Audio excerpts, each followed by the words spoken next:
Hey, welcome to this episode of The Dotted Line, a really short web series designed to help you navigate the 21st century job hunting market. Because things have actually changed quite a bit since the pandemic hit 18 months ago.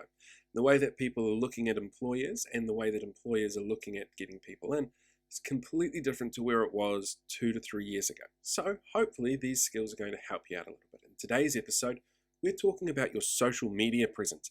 Now, this is something that a few years ago, was actually quite a big thing. You could lose a job based on your social media presence or on information that had gone out on your social media platforms. And that line between what was you and what was being commented on behalf of your employer was a really tough one to find. That line is still there, but it's a little bit more solid than it used to be. Most people these days have something on their platforms that point out, their views are their own, it's nothing to do with their employers, and they have a disclaimer in place for things like that. However, if you do an application for a job through a social media platform like LinkedIn or Facebook, for example, you automatically present information to potential employers that you might not have considered. Depending on what your privacy settings are on these apps, will dictate what it is that they can see and what they can link to directly with a click of a button. So if you're out there actively searching, there's a couple of little things that you can do to make sure that you keep safe. First, check your privacy settings. It's really important that you control who it is that sees what information you're putting out there. And while what you're putting out there might be completely harmless, sometimes it's better to be safe than sorry and not put everything out there in the public sphere. The other thing to remember is your profile pictures. All of the imagery that you put out there for all of your profiles is public no matter what you do.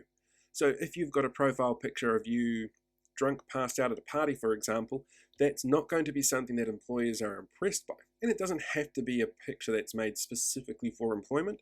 It just has to make you look like a responsible person. That's really key. The other thing to remember as well is when you present information on something like, say, Facebook, when you do a job application through there, the information that gets sent through to the potential employer is actually limited by what your privacy settings have said about other things like your employment history, your school history, that kind of information. If you don't attach a CV to your application through social media, that information is automatically generated and given to them based on your privacy settings. So if you have that set to private, it sends nothing through. If you'd like the employer to see what other sort of roles that you've had that are similar, then it's just as important to make sure that that's visible to people out there as well.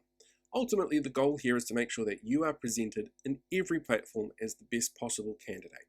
So get out there, make sure your social media presence is entirely scrubbed clean, and don't put anything on there that's going to be problematic for potential employers. The rule of thumb, the golden rule, is essentially don't put anything on social media that might embarrass your grandmother. Easy as that.